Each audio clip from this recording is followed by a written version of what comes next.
You will hear a conversation between two students about buying a used car. First, you have some time to look at questions 1 to 6.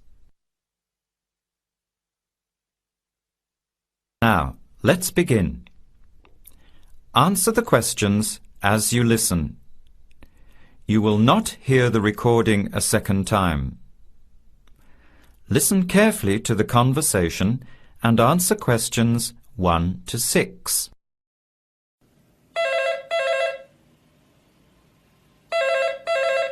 Hello. Hello. Can I speak to Eleanor, please? This is Eleanor speaking. Hi. My name is Jan. I'm calling about the car that was advertised on the notice board in the Student Union building. Is it still for sale? Yes, it is. Your ad says it's a 1985 Celica, in good condition. It's old, but it has been well looked after. My family has had the car for 10 years. I'm just the third owner and my mother had it before me, so we know its history. We've got all the receipts and records. It's had regular maintenance and the brakes were done last year. It runs really well but looks its age. Why are you selling it, by the way? Well, I'm going overseas next month to study. I'll be away for at least 2 years, so I have to sell it. Unfortunately, it's been a good car. You want $1,500, is that right? I was asking $2,000, but since I need to sell it quickly, I've reduced the price. Would you like to come and take it for a drive? I don't live far from the university. Yes, I'd like to have a look. What time would suit you? Any time this evening is fine. Well, I finish classes at 6 o'clock. How about straight after that? Say 6:30? Great, I'll give you directions. When you leave the main gate of the university, turn left on South Road and keep going until you get to the Grand Cinema. Take the first right, that's Princess Street. I'm at number 88 on the right. So it's 80 Princess Street? No, it's 88 Princess Street and the suburb is Parkwood. You'll see the car parked in front. It's the red one with the for sale sign on it. OK. Thanks, Eleanor. I'll see you later. Bye. Before you hear the rest of the conversation, you have some time to look at questions 7 to 10. Later that university and went back to riding a bike. Better for the environment, better for my health, and I save a lot of money. Did it really cost that much? Well, when you think of registration, insurance, rising petrol costs, parking plus maintenance and repairs, it adds up. I know it's going to be expensive, but I really need my own transportation. It takes half an hour by bus each way to university as it is. But now I'm working at night in the city. There's no way I want to hang around waiting for a bus late at night, then walk 3 blocks home alone. Hey, I think you've got a point there. So what kind of car are you looking at? It's an 85 Celica, same kind as I used to have. The owner's asking $1,500. That's pretty old. How many kilometres has it done? You know, I forgot to ask. I'll have to check tonight when I go to see it. Would you be able to come with me to have a look? At about 6:30? Sure, I'll come, but I don't know a lot about cars. I do know one thing, though. I wouldn't buy an old car without having a mechanic look at it first. That's a good idea. But won't it cost a lot? Not really. You can get a check done through the Automobile Association for $80, and it comes with a report on the condition of the car. It can save you a lot of money in the long run. I'll keep that in mind. So we have to get to Parkwood at 6:30. Do you want to take the bus? It goes straight down South Road every 15 minutes. Or maybe we could walk. I don't think it's that far. Actually, I could borrow my roommate's motorbike for an hour or so. He's working all evening in the library. Do you think he'd mind? No way. He owes me a favour or two. OK, great. See you at 6, outside the student centre. That is the end of part 1. You now have half a minute to check your answers.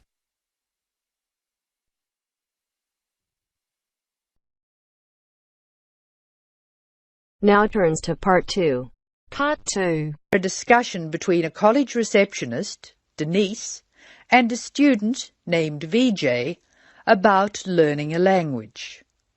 In the first part of the discussion, they are talking about the course VJ will study. First, you have some time to look at questions 11 to 17. Now, listen carefully and answer questions 11 to 17. Hello. May I help you? Hello. Is this the right place for me to register to study foreign languages? Yes, it is. May I have your name, please? VJ. My family name is Paresh. VJ Paresh. Okay. Do you have a telephone number? Yeah. 909-2467. Thank you. Now, which language would you like to learn? We offer French, Italian, Cantonese, Mandarin, Spanish, Portuguese. I'd like to learn Spanish, please. Okay. Our classes are conducted in lots of different places. We have classrooms in the city and here in this building. What's this building called? This is Building A. I work near here, so it'd be best to study in Building A. What time do you want to come to lessons? They go on for 3 hours and they start at 10 a.m., 4 p.m. and 6 p.m. I wish I could come to the daytime lessons, but I can't. So 6 p.m, please. That's our most popular time, of course. Have you ever studied Spanish before? No, I haven't. We describe our classes by level and number. Your class is called Elementary 1. Okay. When will classes start? Elementary 1 begins, just a minute. It begins on August 10.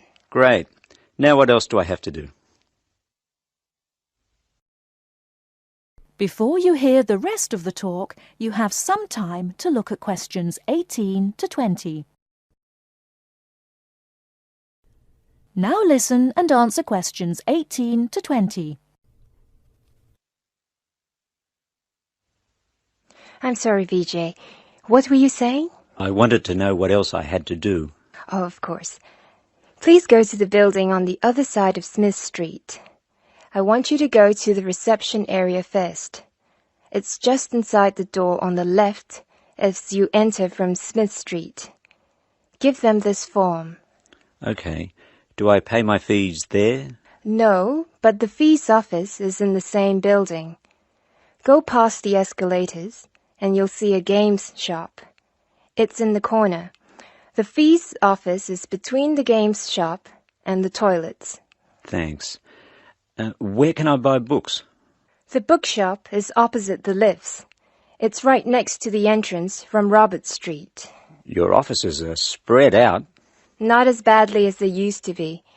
By the way, we offer very competitive overseas travel rates to our students. Oh, I'd like to look into that. Of course. The travel agency is at the Smith Street end of the building, in the corner next to the insurance office. Thank you very much. Bye. That is the end of part 2. You now have half a minute to check your answers.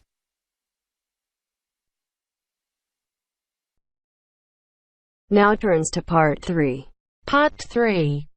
You will hear two students, Sharon and Zhao Li, talking to their tutor about a presentation they gave the previous week.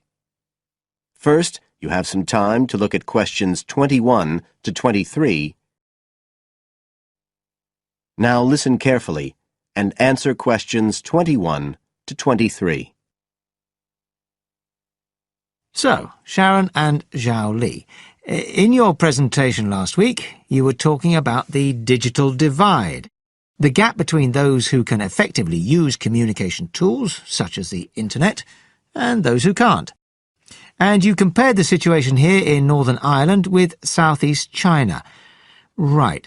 So I asked you to do some self-evaluation, watching the video of your presentation and thinking about the 3 main criteria you're assessed by: content, structure and technique. What do you think was the strongest feature of the presentation when you watched it? Sharon? Well, I was surprised actually, because I felt quite nervous. But when I watched the video, it didn't show as much as I expected. So which of the criteria would that come under? Confidence? That's not actually one of the criteria as such. Zhao Li? Technique? It's body language and eye contact, isn't it?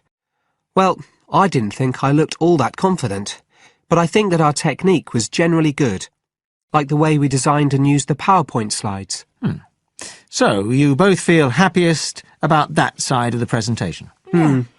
OK, now on the negative side, what would you change if you could do it again? Well, at first I'd thought that the introduction was going to be the problem, but actually I think that was OK. We defined our terms and identified key issues. It was more towards the end. The conclusion wasn't too bad, but the problem was the questions. We hadn't really expected there'd be any, so we hadn't thought about them that much. OK, anything else? Well, like Zhao Li says, I thought the conclusion was okay, but when I watched this on the video, I thought the section on solutions seemed rather weak. Can you think why? Well, we explained what people are doing about the digital divide in China and Northern Ireland, but I suppose we didn't really evaluate any of the projects or ideas. It was just a list, and that was what people were asking us about at the end mostly. You now have some time to look at questions 24 to 30. Now listen and answer questions 24 to 30. OK.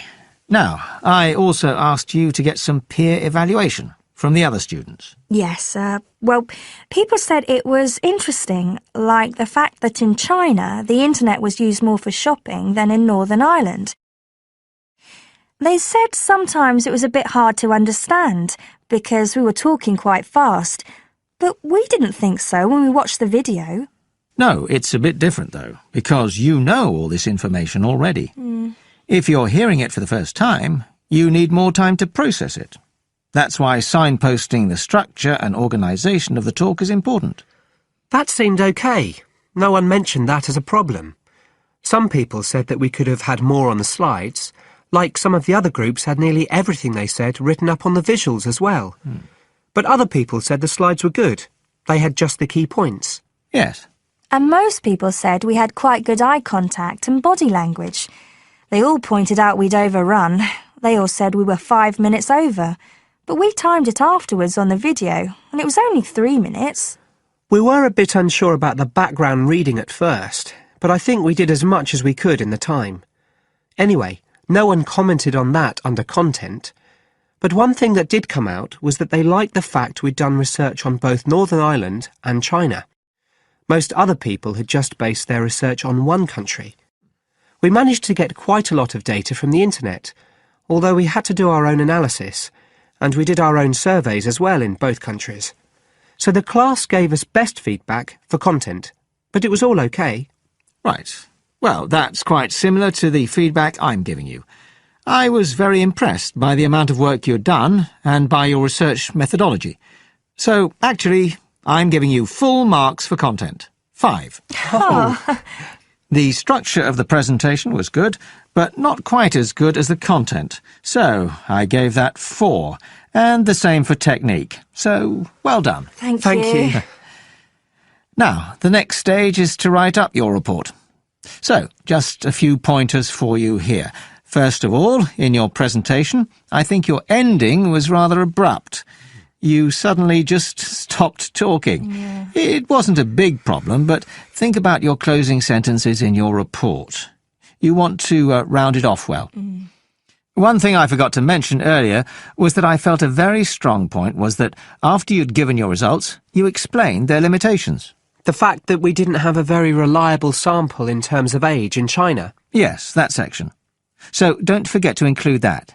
And you had some excellent charts and diagrams, but maybe you could flesh out the literature review a bit. I can give you some ideas for that later on if you want. OK, is there anything else you want to ask?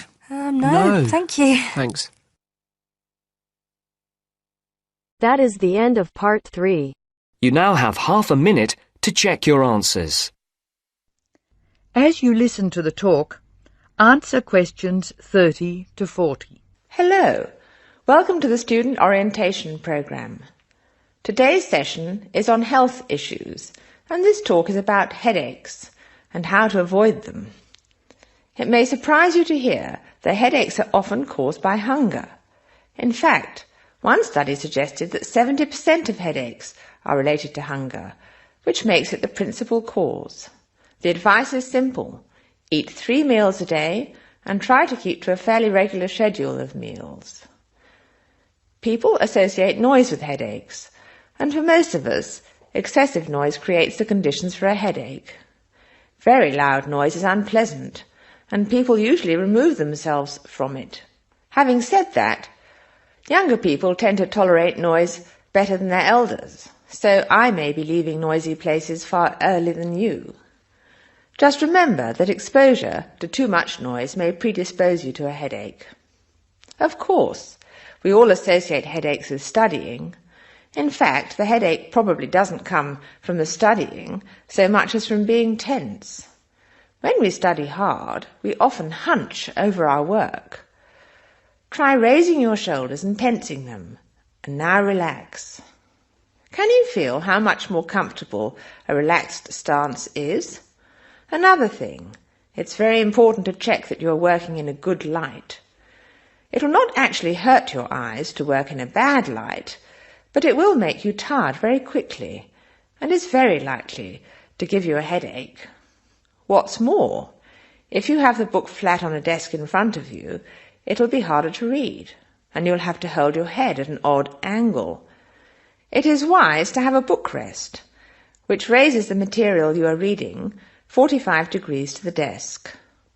This will help reduce your chance of a headache. Try to relax before bed so that you will be relaxed when you try to sleep. A soak in a hot bath may be helpful. It's also important to really sleep when you go to bed. A good mattress is a wise investment for people who want to avoid headaches. This talk seems to keep coming back to tension. Tension may cause you to chew too forcefully, clench your jaw or grind your teeth, and this in turn may lead to headaches. It is very easy to say that you shouldn't grind your teeth, and very hard to stop, particularly if you grind your teeth in your sleep. Try to avoid situations which will make you tense, particularly just before bed.